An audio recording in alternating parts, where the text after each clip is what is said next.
But if you're going to start your own winery, the biggest problem we had was high acidity. And it was the hybrid. So we were always trying to figure out ways that we could bring the acidity down.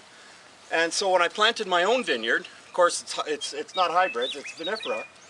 One of the ways of getting dropping the acidity is to have the vines close to the ground, where at night the heat from the ground will metabolize the acids. Well, it worked. It worked too good though. And the biggest problem we have in this valley now is low acidity.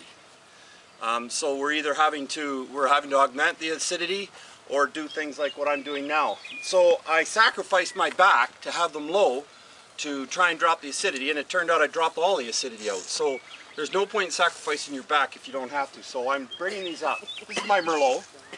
This is an experimental row. This comes this system comes out of New York State. It's a system that Nelson Shawless was working on when he was trying to cut the vigor down on Concord. Actually, it's called the Hudson River Umbrella, and this is the precursor to the Geneva Double Curtain.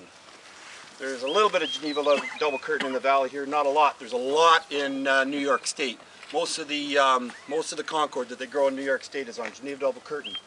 What it does, these vines will grow down instead of up, and the down, it's a hormonal thing. When they're pointing down, they don't grow as much, and it works. And what it also does is it exposes the bunches up top. So it turns out that this one row produces the best grapes of my whole vineyard. But it's very difficult to get them up into this system. As you can see, there's lots of stalk. I'm trying to get a good, solid, straight stalk that's healthy, and it's very difficult. So again, it's just another one of those compromises. If I had it to do it over again, I'd probably do all my Merlot this way.